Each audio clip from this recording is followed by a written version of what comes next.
Hello everyone. Today I am here to discuss about the fathers of zoology. और अगर आप एक medical aspirant हैं तो ये वीडियो आपके लिए है. I'll make sure that it would be worth watching for you fellas. So let's roll on. तो जो पहला साइंटिस्ट है जिनके बारे में हम बात करेंगे वो है Aristotle. He is known as the father of zoology. zoology क्या होता है? zoology होता है study of animal kingdom. Logy मतलब study. zoo means we all know that we all visit to zoos, right? तो zoology होता है स्टडी ऑफ एनिमल किंगडम और अबाउट एनिमल्स. सेकेंड साइंटिस्ट जिनके बारे में हम बात करेंगे वो है लिनेयस. इनका पूरा नाम है कैरलस लिनेयस और Carl Linnaeus. He is also known as the father of taxonomy.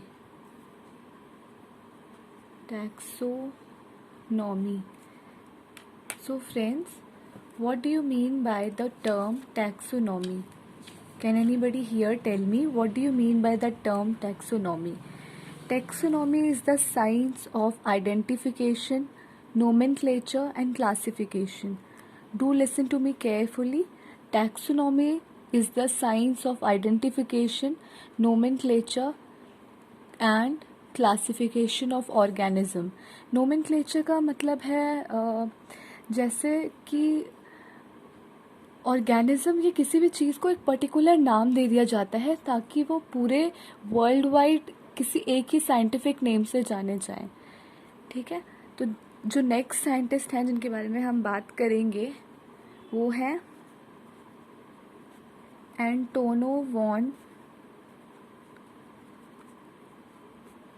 Leeuwenhoek.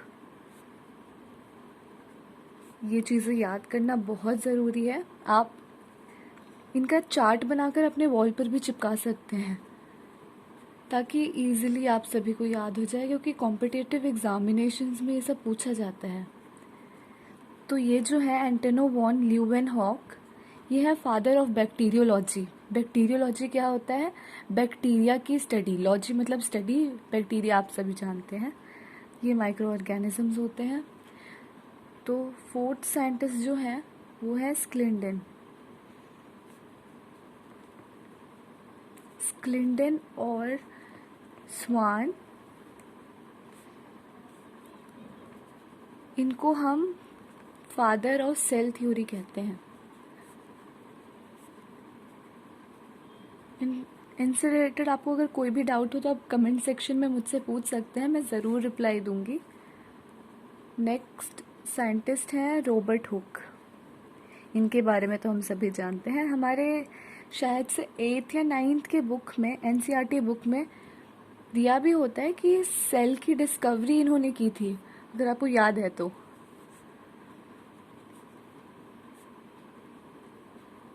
Right. ये सब याद करना बहुत ज़रूरी है, कॉम्पिटिटिव एग्जाम्स में पूछा जाता है. फिर नेक्स्ट है Karl Ernst von bear.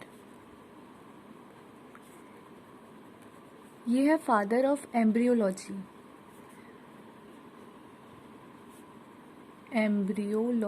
I hope my writing is clear, right? I'm not that good at writing. My calligraphy is not that good. So he is known as father of embryology. Embryology मतलब embryo की study. Right. Let's move ahead. Next scientist जो है वो है William Harvey. ये सब याद होना बहुत ज़रूरी है. डायरेक्ट क्वेश्चंस फ्रेम होते हैं इन पर. विलियम हार्वे, इनको कहा जाता है फादर ऑफ एनिमल फिजियोलॉजी. क्या कहा जाता है? Father of animal physiology. मतलब लिविंग बीइंग्स फंक्शन कैसे करते हैं उसको फिजियोलॉजी कहते हैं। I hope I am being clear. Next है चार्ल्स डार्विन। इनके बारे में तो हम सभी ने सुना है, 10th में भी, फिर 11th-12th में भी। इन्होंने दी थी theory of natural selection. Natural selection क्या होता है? वी ऑल नो कि ये जो वेरिएशंस होते हैं, variation leads to evolution, right? तो कुछ जो वेरिएशन होते हैं वो नेचुरली, मतलब नेचुरली उनको सपोर्ट मिलता है जिससे वो ऑर्गेनिज्म और ज़्यादा रिप्रोड्यूस कर सकते हैं और अपने नंबर्स में बढ़ सकते हैं, राइट? ये होता है नेचुरल सिलेक्शन।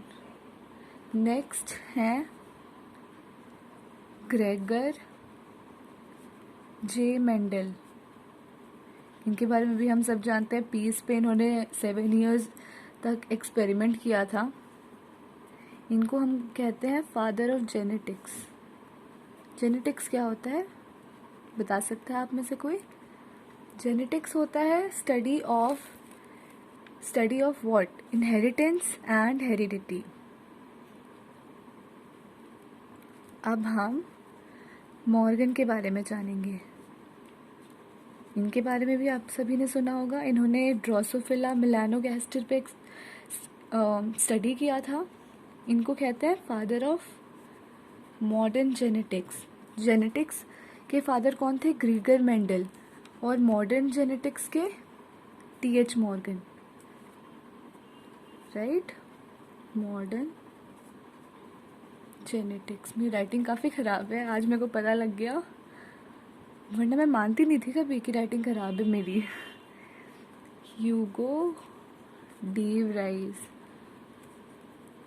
इनको कहते हैं फादर ऑफ म्यूटेशन। म्यूटेशन क्या होता है friends? It leads to change in arrangement of base pairs, right?